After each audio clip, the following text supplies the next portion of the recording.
Saludos cordiales a todas y todos, les habla Joanna Castillo. En Fundamentos del Derecho Constitucional vamos a abordar hoy los temas concernientes a la Constitución, especialmente basados en nuestra Constitución de la República Bolivariana de Venezuela. Vamos a tocar los puntos siguientes: la Constitución en sí, su definición, características, clases y formas de Constitución. Vamos a hablar sobre el derecho constitucional, la definición, los ámbitos de aplicación y el objeto de estudio del derecho constitucional, las disciplinas jurídicas constitucionales también, las fuentes, la importancia del derecho constitucional, el principio de legalidad y el poder constituyente. Ahora bien, la Constitución, esta palabra, el concepto, viene de un vocablo latín y la unión de dos palabras, que es cum, significa con, y statuere, que quiere decir establecer. ¿Qué decimos con esto? La Constitución es la ley suprema de un Estado que establece su organización, funcionamiento, estructura política y los derechos y garantías de los habitantes de ese Estado. Es decir, que esta Constitución constituye la nación políticamente organizada, le da sus principios y la distingue de otros estados. Cada estado conlleva la estructuración de su propia Constitución. Un poco más esbozando la doctrina, Eloy Lares Martínez nos indica que la Constitución es la ley suprema de un estado, pues contiene las reglas concernientes a la organización de las distintas ramas del poder político y la garantía de los derechos reconocidos a las personas. Juan Garay nos indica que es un conjunto de normas fundamentales de acuerdo a una nación como base de la convivencia social. El artículo 7 de nuestra Constitución, de nuestra Carta Magna, nos indica que esta es la norma suprema y el fundamento del ordenamiento jurídico, a la cual quedan sujetos todas las personas y los órganos que ejercen el poder público. Es decir, nada debe estar, ninguna ley, ninguna directriz, ninguna norma, fuera de lo que establece nuestra Constitución, nuestra Carta Magna. Las características de la Constitución, especialmente de nuestra Constitución, nos indica que es general, es decir, rige para todas y todos los ciudadanos de la República Bolivariana de Venezuela. Es democrática, pues le da poder al pueblo para elegir a sus gobernantes, entre otros factores que la hacen ser una Constitución democrática. Es reformable, ello se encuentra en el artículo 340 de la Carta Magna, contemplada en este texto, y también indica allí los procedimientos para reformarla, cuando las necesidades así nos lleven a hacerlo. Es imparcial, esto porque la sociedad como el Estado tienen deberes y derechos. Es votada mediante referéndum constitucional, es decir, nosotros los ciudadanos, las ciudadanas electos con las estipulaciones necesarias por la ley, tenemos la capacidad de votar y elegir nuestra Constitución o las reformas a que haya lugar. Y también, por último, es una Constitución escrita, plasmada y publicada en medios impresos. Las clases y las formas de la Constitución. La Constitución material es una de esas clases. Es aquella que se refiere al contenido de la normativa constitucional. Venezuela también, nuestra Constitución se suscribe a este tipo, ¿verdad? La Constitución formal es donde para su elaboración cumple con las formas y efectos especiales de la técnica jurídica. No puede estar elaborada bajo otras premisas o bajo otros esquemas. Según su formulación jurídica, se tienen las constituciones escritas y constituciones consuetudinarias. Nuestra Constitución es escrita, las consuetudinarias son constituciones orales. En nuestro caso, pues no aplica de esa forma. Según la modificación, se clasifican en Constitución flexible y Constitución rígida. Nosotros asumimos una Constitución flexible por lo que gozábamos hace rato en las características. Es una Constitución que puede ser votada, que puede tener en su marco un referéndum para adaptarla a la realidad o a las necesidades socioculturales de nuestro país. Y por último, según su origen, se tienen las constituciones otorgadas, pactadas e impuestas. Asumimos la impuesta porque es de obligatorio cumplimiento lo que está aquí dentro en su contenido. Ahora bien, en derecho constitucional tenemos lo siguiente.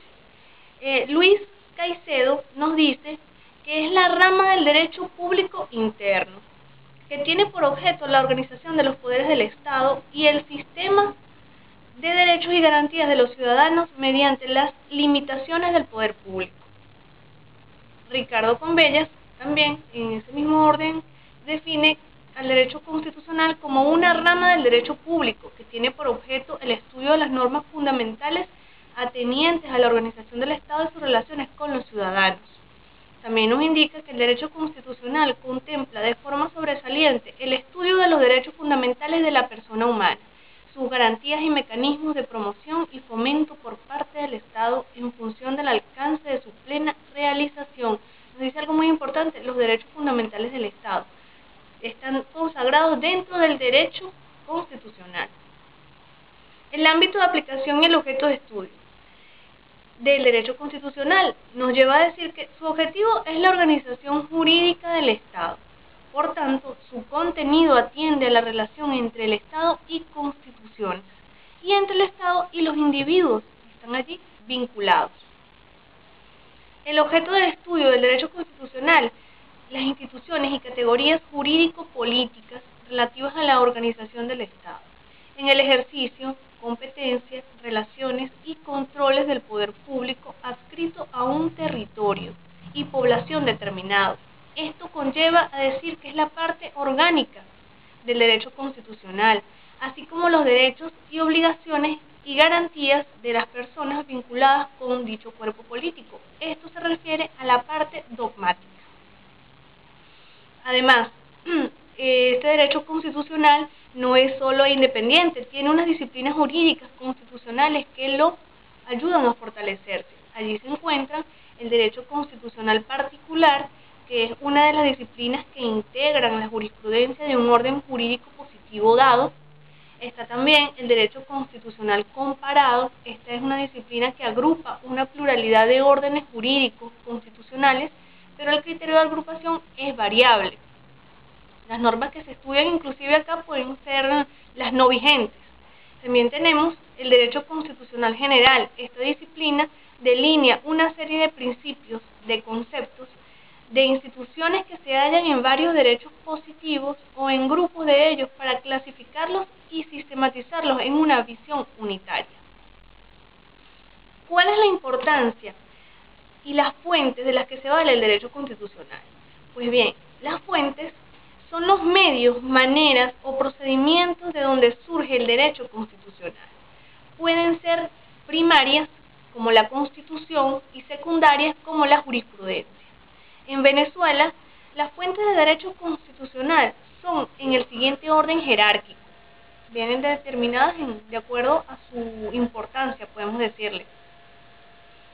Comienzan con la Constitución, seguida de la jurisprudencia del Tribunal Supremo de Justicia, en Sala Constitucional como intérprete final de la Carta Magna, la doctrina y por los tratados y convenios internacionales suscritos y ratificados por Venezuela como último elemento en ese orden jerárquico. ¿Cuál es la importancia del derecho constitucional? Pues indudablemente que radica en que estudia la forma de Estado y su organización, la forma de gobierno y los derechos y garantías de los ciudadanos de un país determinado, regulando de esta manera el principio de legalidad. Y ahora, principio de legalidad propiamente, esto hace referencia a la razón de ser del derecho constitucional. Y está establecido en el artículo 137 de la Constitución Bolivariana de la República de Venezuela. Y esto nos indica que, citamos este artículo, esta Constitución y la ley definen las atribuciones de los órganos que ejercen el poder público, a las cuales deben sujetarse las actividades que realicen. Esto conlleva el principio de legalidad. Ahora, también en este mismo orden de los elementos que contempla el temario que estamos tratando hoy, el poder constituyente, es muy importante que lo abordemos. Este autor, Carlos Sánchez, nos indica que el poder constituyente es la soberanía originaria, extraordinaria, suprema y directa, en cuyo ejercicio la sociedad política se identifica con el Estado para dar nacimiento y personalidad, y para crear sus órganos de expresión necesarias. Este poder constituyente puede ser ordinario o derivado. Pues bien, a todas y todos agradecemos la atención prestada. Espero esta corta disertación pueda servirles para su comprensión y mejor conocimiento de lo que es la Constitución.